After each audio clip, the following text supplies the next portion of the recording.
Welcome to the Kung Fu Drive-In Podcast. Adjust your speaker box, sit back, relax, and remember, your Kung Fu may be good, but mine is better.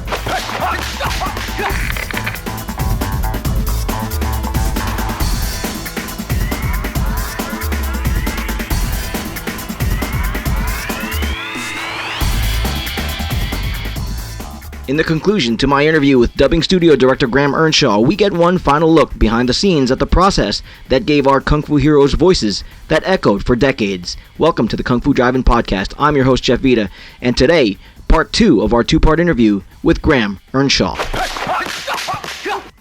Just going back to something like Bruce's Deadly Fingers. Bruce Lee at the time obviously blew up the entire Kung Fu market for everybody. Even his movies, though he could speak English, were dubbed originally, and I think you made mention of one guy being proud that he was Bruce Lee's voice, and at least for his movies there was some consistency from movie to movie with whoever dubbed his voice. Yeah, well, first of all, he died before I started this. He died in 1973, and I was doing this in 1975, 2 years afterwards. And it's a great shame that he died just before the global Kung Fu movie explosion, and wasn't therefore able to really feel it and benefit from it. But his movies were being made by Golden Harvest, right? And there was a clear effort being made to take the Kung Fu movie into a new area. So up until Golden Harvest, you sort of had two kinds of Kung Fu movies being made in Hong Kong. First of all, there were the set, large production pieces being made by Shaw Brothers, which were feeding off a movie form, a Chinese movie form that had existed in Shanghai in the 30s, in Singapore.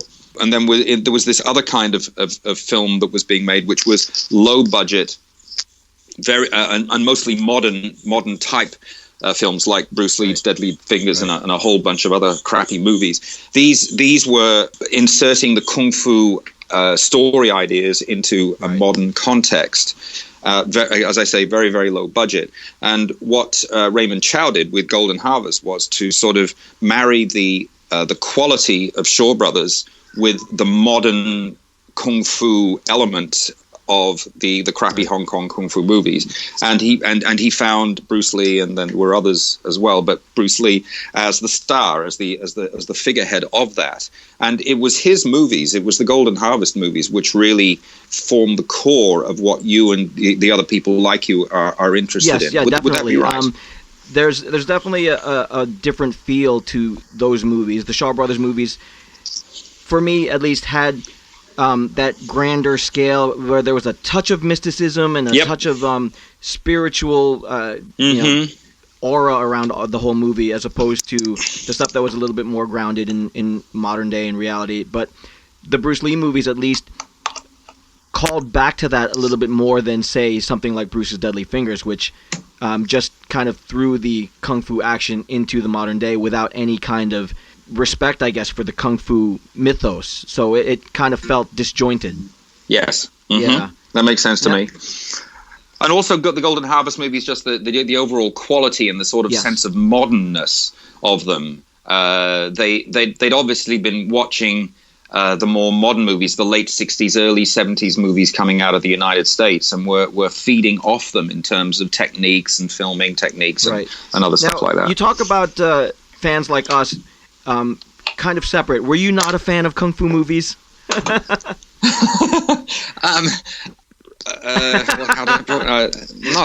particularly. No. But I have to say that I don't watch too many movies anyway. I watch. I like The Simpsons. It's a good thing to like. It's okay. I remember going to the cinema in the 70s and even in the early 80s in Hong Kong, and going to see the Jackie Chan movies and stuff like that. The golden era of Jackie Chan. But I was never a hardcore fanatic on kung fu movies.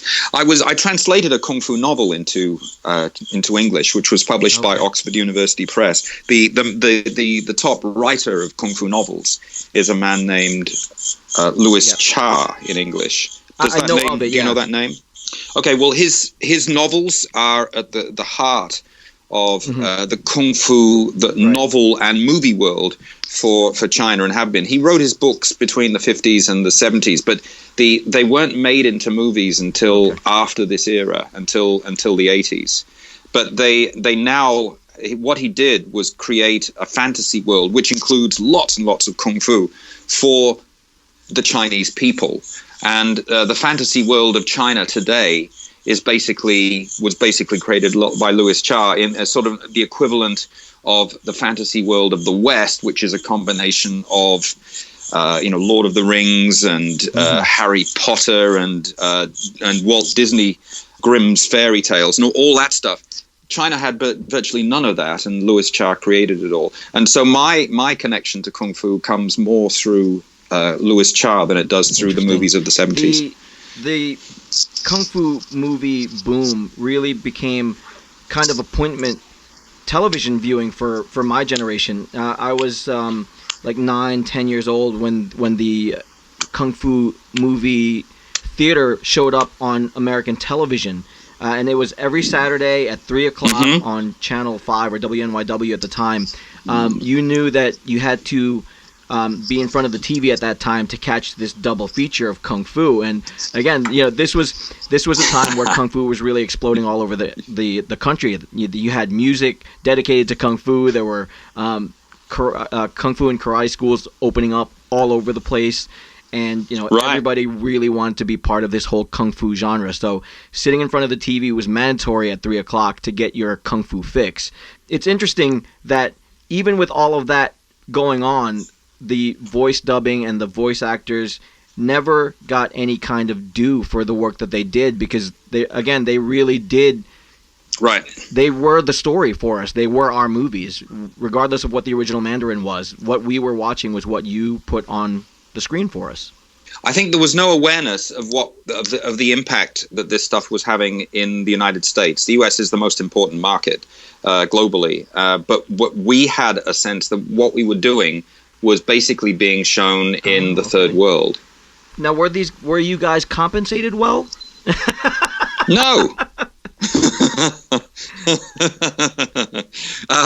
But I mean, it was the 70s. I remember I was getting 1,500 Hong Kong dollars per script, and then a few hundred Hong Kong dollars per session, and that translates, if you divide by 8, say 6, 7, or 8, you'll get to US dollars. And so a script was, let's say, $200 US. And then maybe another $20-$30 for the so this really wasn't going to be a session. Career choice at the time. It was not a career choice. Mind you, at the time, my salary on the South China Morning Post, I was a reporter there, was probably 2,005 Hong Kong dollars, which is, let's say, 350 US dollars. It was a nice extra bit of money. It was, at the time, it was great, yeah. Now, after your stint with the dubbing, what did you go on to do after that? After that, I pretty quickly went to Taiwan, where I was a movie extra on a couple of movies. One of which also had Bruce Lee in Shanghai. It was some kind of a history of a completely made up, completely fabricated history. But I was an extra on a movie there. That was fun.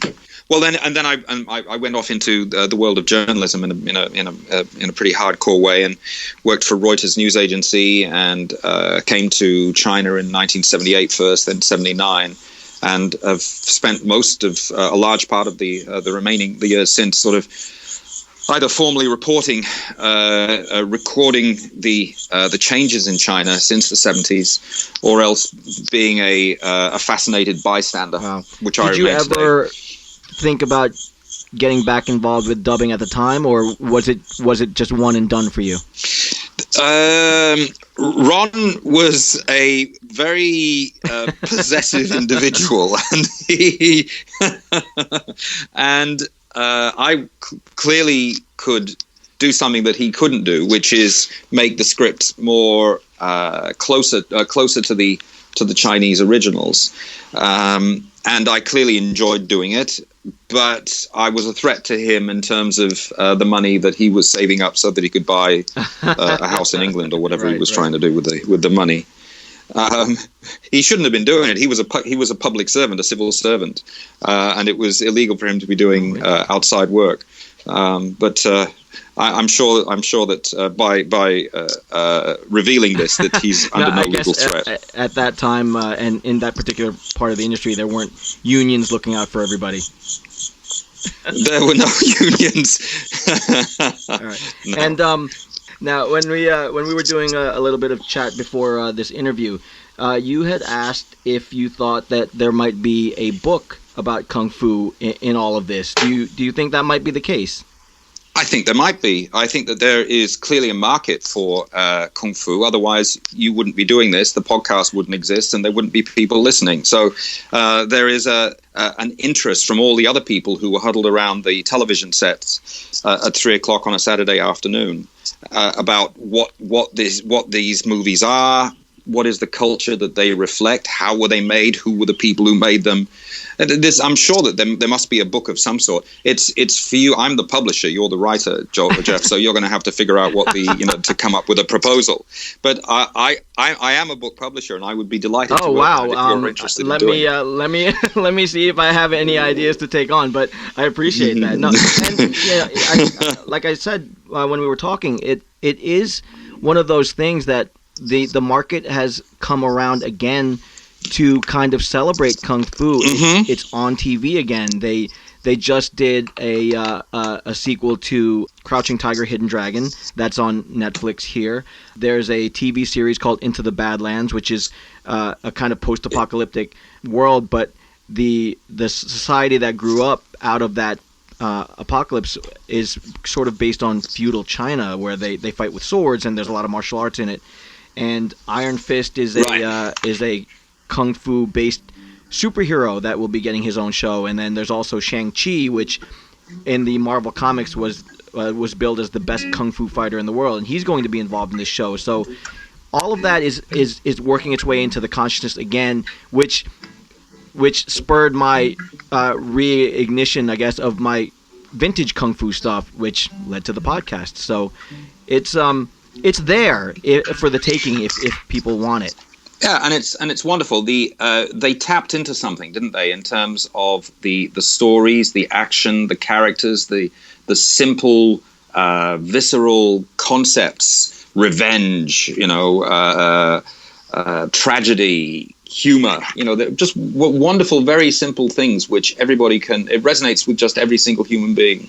And there's no reason why these things can't come back, and people still watch Charlie Chaplin movies, right? I mean, it's the same. And for the same reasons, because they tap into some very basic human. And I'll tell you, with all emotions. honesty, though, what it tapped into when I was a kid was the ability to fly and be like a superhero. Well, there you go, and that's it. We all want to fly. With the explosion of the comic book movies now, with superheroes being as popular as they are, I argued that the kung fu movies were our superhero movies when we were growing up. Those were our invincible superheroes with supernatural powers that could fly and that could stop swords with their hands and move things with their minds and all of that stuff. And that grew out of that and became Star Wars, and it became superhero movies, and became Captain America, and so on and so on. I wonder, comparing the two kinds of movies, whether or not there is a similar comparison between a book that is just words, no images, and a comic, where there is an advantage for the book over the comic in that it is up to the reader to actually create the images in their heads.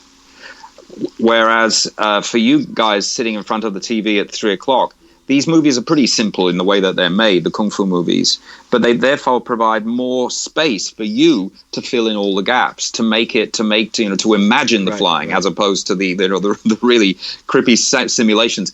Again, compared to the superhero movies of today, where the technical elements of it are just superb, but leave no room. There is no space there for you to use your own imagination. And I think that from that perspective, I think the kung fu movies were probably better for you than these modern Marvel, whatever they are, movies are better for the people of today's generation. Much more in terms of imagination when we were watching that, because right after we watched those movies, we would go outside and we would reenact everything that we saw, and we would write new stories, and we would create new powers, and we would fight and pretend to die and all this stuff. And in all honesty, we did a lot of damage to ourselves trying to copy these guys, but it was all good fun, and again, that kind of stuff stuck with us. There are a lot of people that I talk to in from other podcasts that say, I remember all these movies, I remember watching them, it's so cool to be able to kind of listen to it again. I don't do a video podcast, I just kind of summarize the movies as I remember them and do a little commentary, but the people that it touches really touches them to the point where they're like, I gotta go watch those movies again, and that's heartening when it reignites that passion. Right. And I think it's the simplistic process of production which leaves space for the imagination. I think that's a very important part of it, and why these movies will survive. I think for decades and decades to come, your children and your grandchildren are going to be watching these movies at 3 o'clock on a Saturday afternoon. You said you were friends with all of the guys that you did the work with. What did they go on to do after all of this kind of died down? What did they go on to do? They stayed. Warren and Chris stayed on in radio. I know that for some time. At least one of them went back to England and also did radio. They were voice people. That's what they did. I basically lost contact with them, though. It was I was off in the world of Chinese political journalism, and they were they were still in the world. How long have you been living in China now? I've been living in China almost continuously since 1979. I've spent 2 years in the late 80s living in Tokyo. I was in Hong Kong as my base for 5 or 6 years, 89 to 95. Apart from that, pretty much all has been in China. And they're still making kung fu movies, with much bigger budgets and bigger name actors and all that. Do the dubbing studios still exist for that kind of stuff now? It's interesting you ask, because I was contacted just a couple of weeks ago by a Pakistan film company asking if I could arrange the dubbing of a Pakistani movie into Chinese, and I said, "Is the Pope Catholic?" So we're discussing at the moment. They want us to redo everything, including the music, and it can be done. But I need from them. I need a script. All they've got at the moment is an Urdu script, and I need an English script. Otherwise, we can't do the Chinese. They want it dubbed from Urdu into Chinese. And I said, we can do the English if you like too. He said, no, not interested, just the Chinese. I said, oh, no problem. And I also need the background noises. That's the other thing which is so important. You've got to have the background, the bangs and the car sounds and whatever. And we're working through that process. I'm hoping that it comes to fruition, because that's fantastic. It completes the circle for me in terms of dubbing. Well, we'll see whether or not it comes off, but it's out there. And so I've been making contacts into the market, and there are dubbing studios, and there's a dubbing team which I've made contact with, and which we will be able to use if this actually happens. I think if you're up to it, you should set up a camera and kind of record that whole thing and present it as kind of a mini documentary, because I would absolutely watch that. All right. Sure. Most of it will be in Chinese, though, of course, because the Chinese actors, the Chinese, the actual script and the whole process would be in Chinese. But you're right. Recording it in some way could be quite interesting. Come full circle. That's awesome. So after all of that, now you've got your music and your books, and could you? I'm curious about this walking tour of China. Can you tell me a little bit about that?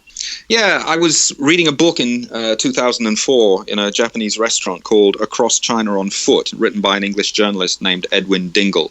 He was living in Singapore and took a boat to Shanghai and then another boat up the Yangtze River to Chongqing. in the year 1909 and started walking southwest from the city of Chongqing as it's now called, to the Burmese border. And it took him 9 months. And he did it, but he didn't speak a word of Chinese.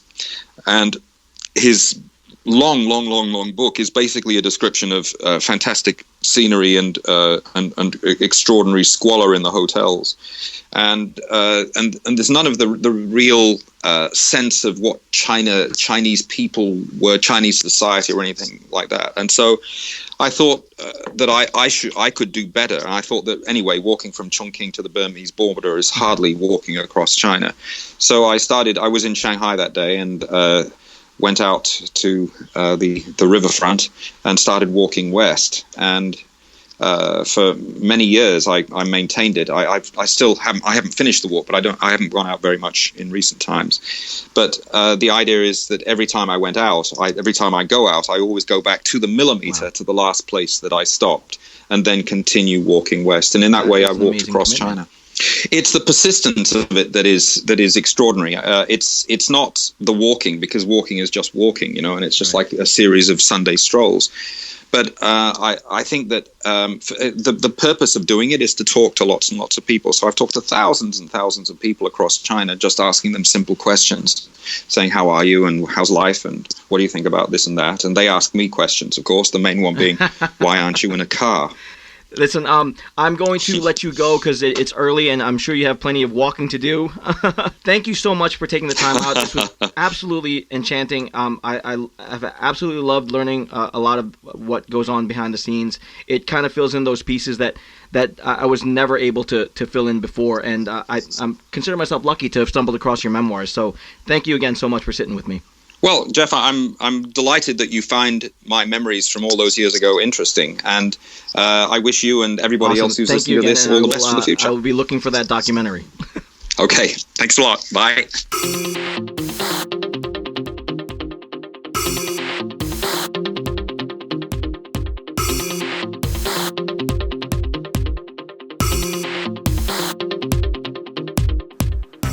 Hi, I'm Thomas Hall, and this is the Hit List. 5 Kung Fu movies you need to see.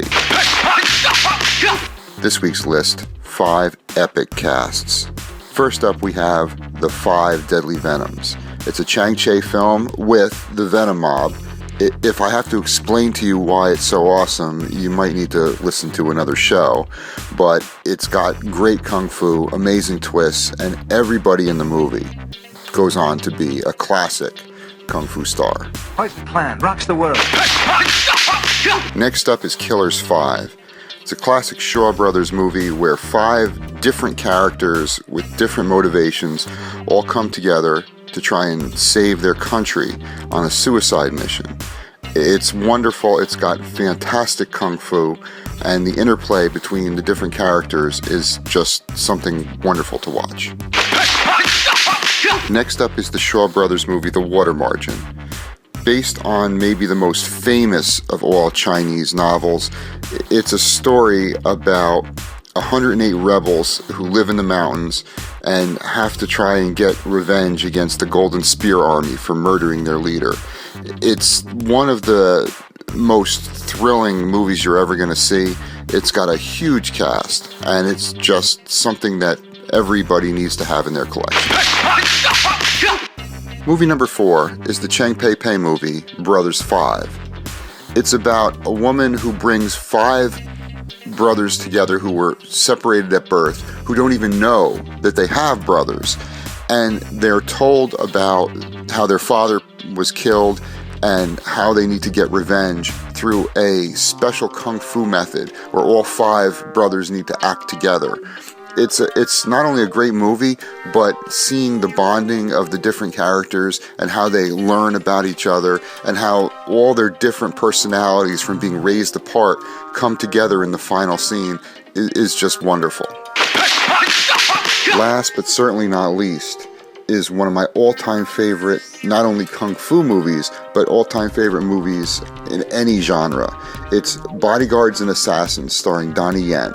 It's the story of how a group of people give their lives to try and get a person who's a scholar who's trying to reform China into the modern age, from where he is in hiding to a meeting where he can discuss with different leaders about this revolt that's going to be taking place.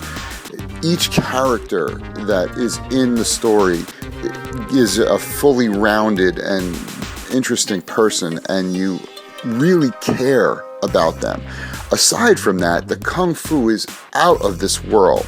They do some amazing stunts, and your jaw is going to be on the floor as much as you're going to be sitting there and wondering what's going to happen to each of the characters.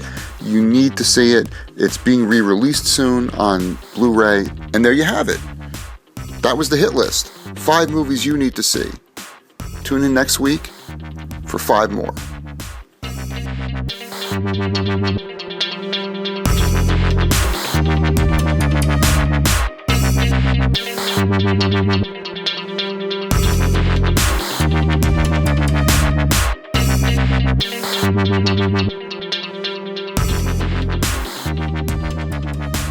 My sincere thanks to Graham Earnshaw for taking time out of his day all the way from China to sit with me and give us all a rare peek behind the curtain at an often overlooked part of the Kung Fu movies that I loved so much growing up.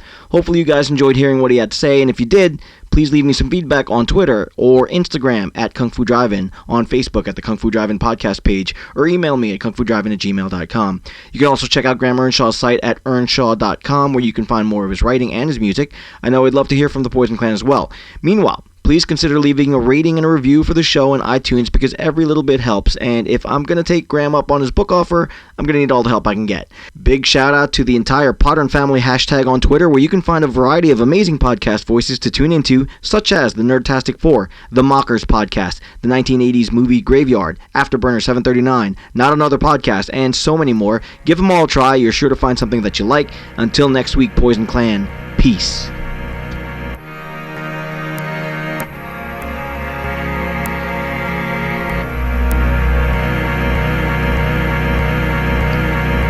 Walking to the tea house, ready for some action. Drink a little wine, we're getting drunk and then we're fighting. Ha! This time it's war.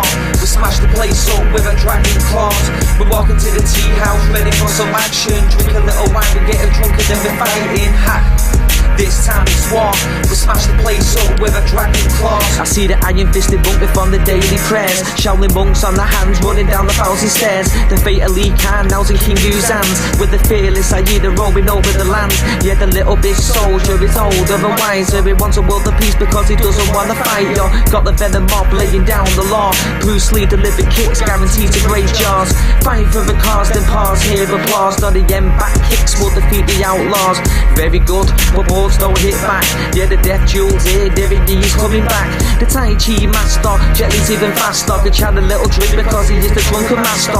Once upon a time in China, Rosamund Kwan is real fine, but see Maggie show your spine. Golden Swallow has arrived. Shang-Chi movies, will the hero will survive? We got the brave archer make his way to the top of the mountain, gonna fight, may as well pick the spot. Yeah, the sky goes black, cause the vampire's back.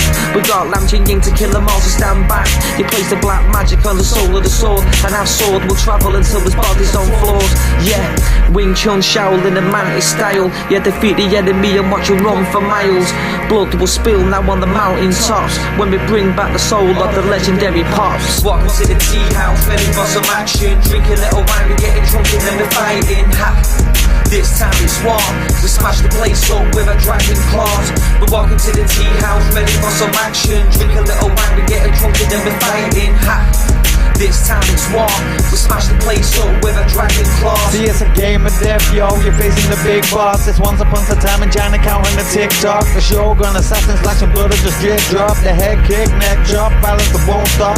Wanna kill Bill, better get the assassins. He's got Irma just in yellow, but she is in the dragon, but in the tea rooms. That's where it'll happen. She got the bodies on the floor when the blood it'll splatter against the wall. No fear at all, to kill them all. There's always blood spilled when you head into a war. Fearless, unleashed. The fist of legend that they call Jet Li.